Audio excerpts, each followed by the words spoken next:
नुआ संसार तोते अभिनंदन तो चल बाटरे झरफुल चंदन तो चल बाटरे झरफुल चंदन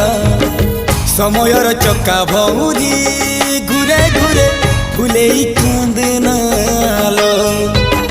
चढ़ीबु तू फूल सवारी धीरे धीरे फुले कांदनालो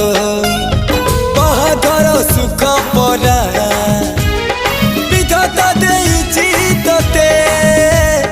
विरह वेदना सबू सहिबाकु हब